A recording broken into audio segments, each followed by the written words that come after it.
Good afternoon. Thank you for joining me at this important announcement about a new relief program that is in the works for Jacksonville citizens. As we're all aware, COVID-19 has had a devastating impact on communities throughout the U.S. and the world, not just medically, but economically as well.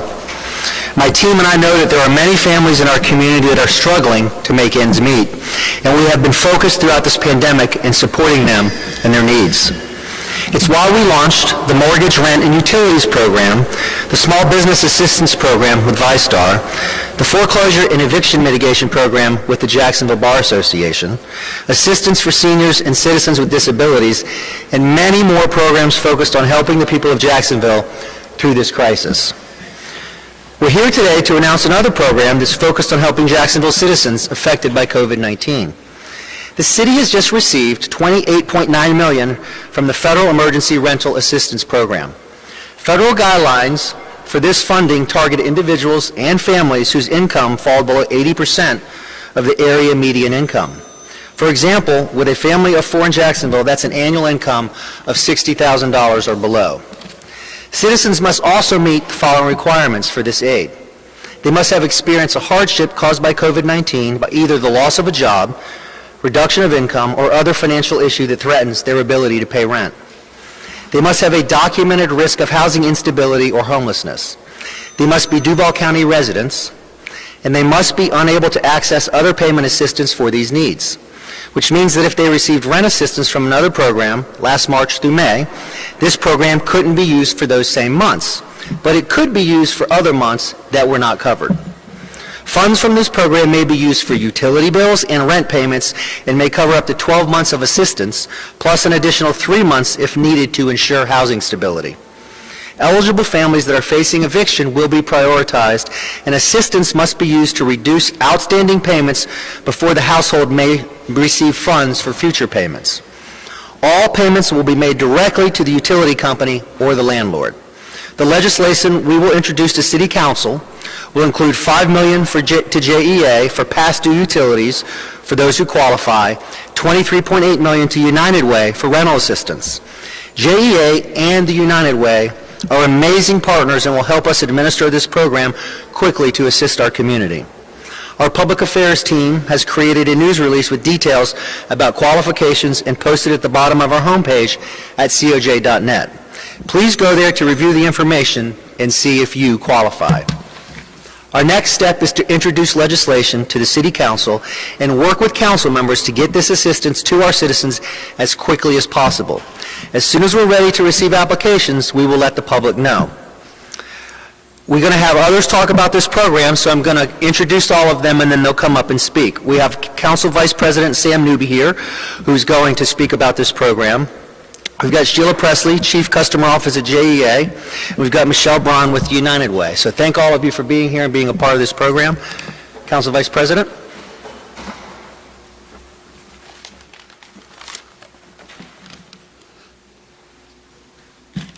First of all, I want to thank the Mayor, Mayor Lenny Curry, for his leadership and insight. Jacksonville continues to lead the way in providing resources and making connection and displaying compassion in the life of our most vulnerable citizens. This program is yet another opportunity to help Jacksonville continually heal and recover from this pandemic. And I can speak on the Jacksonville City Council that we're going to do everything in our power to make sure this legislation passed. Thank you and have a good day.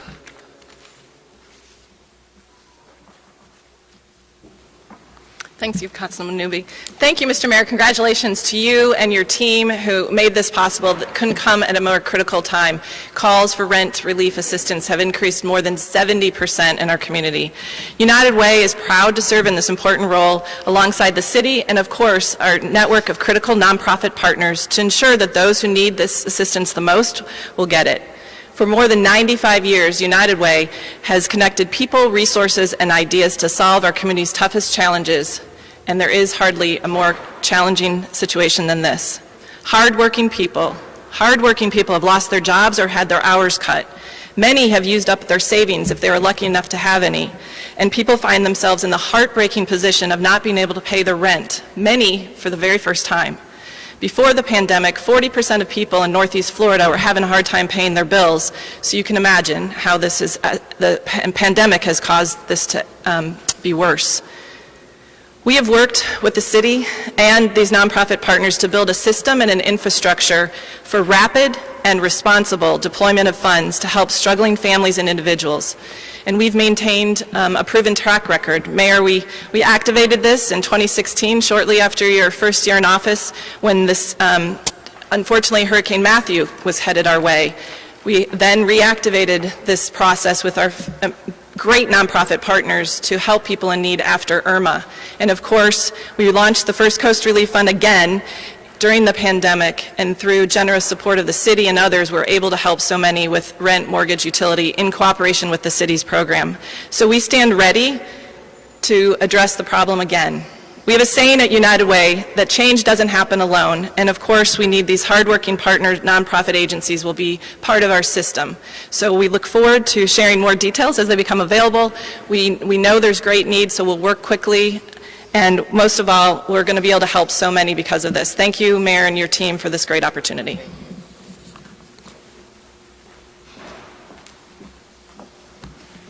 Thank you to the Mayor and to City Council for all that you're doing to help families in Jacksonville to recover from the pandemic. We greatly appreciate the help that you're providing. We know how challenging times are. We speak to hardworking families every day, and we want to do our part to help them remain connected to the services they depend on day in and day out.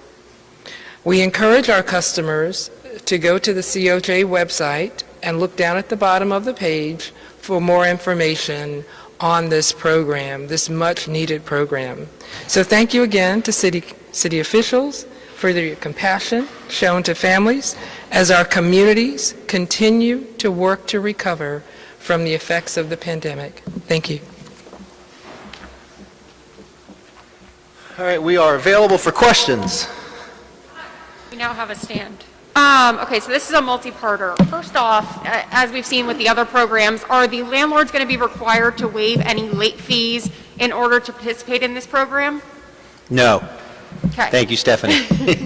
And then, is the money going to United Way? Is there going to have to be a partnership, as we've seen in the past, between the landlord and the applicant in order to make it work? Do they both have to agree, or can the tenant apply and the money will go to them? The money's going to go to the landlord. Does the landlord have to agree to participate? No. Thank you.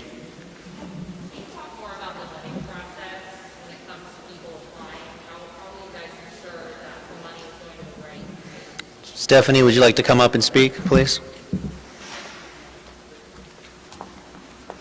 So we'll be releasing more information about the application process in a couple of weeks. It still needs to go through legislation, through City Council to be appropriated. So once we address the full application process, we'll have more information about that.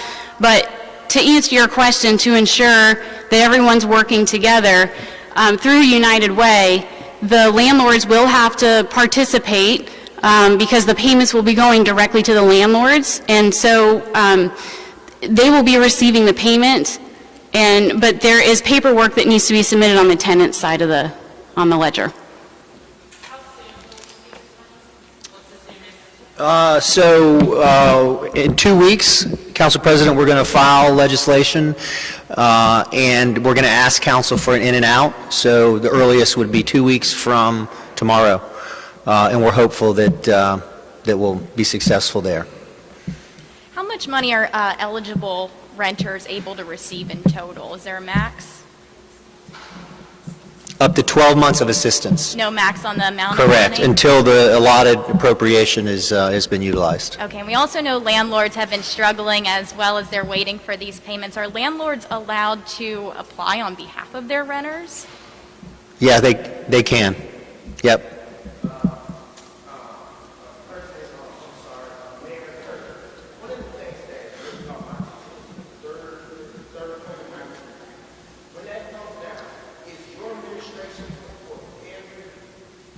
possible strategy to address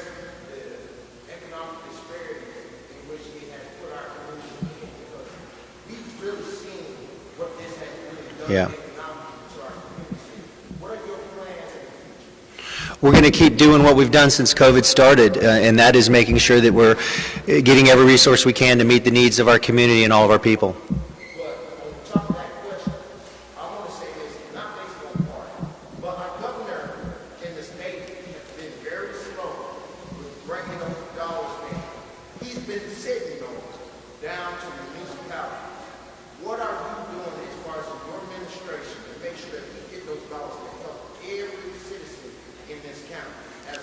I have had no issues with working with our governor, with the previous administration in D.C., the current Biden administration.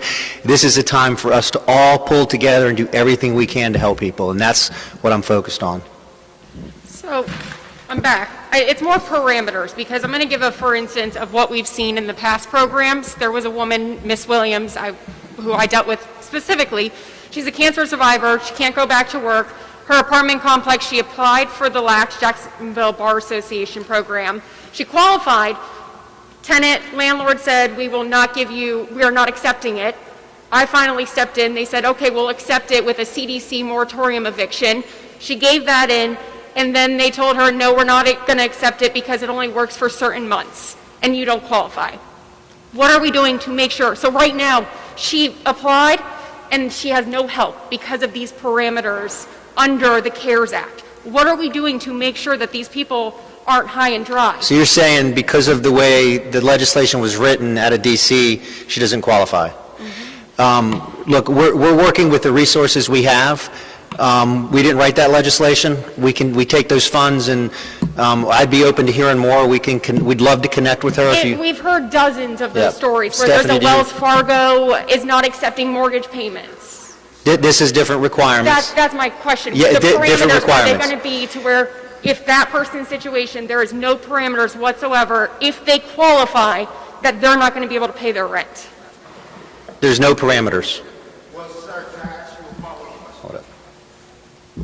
So there's a lot of details to work out with our financial assistance providers. They're experts at this. There's income. The rules are, as you heard the mayor say, there is 80% or less of area median income, so you have to meet a certain income requirement. There's some, you have to verify that it's due to COVID. So there are some things that, you would want us to take into consideration. And our nonprofit partners are excellent at case management. They will take, look at the full picture, and the other benefit of this partnership is they'll also find out if they need food or other things that we can help them with.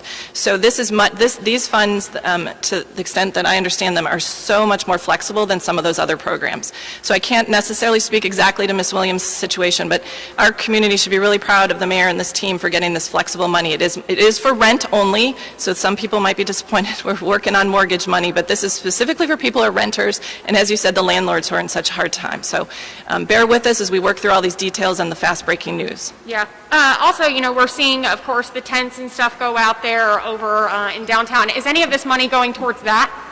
This is not, no, that's a separate, we are working on that issue. I was in a meeting about that this morning. But let me just, on top of what Michelle said, the United Way and the other nonprofits they partner with are tremendous resources. Where people don't qualify under these federal programs, there's access to other parts of help.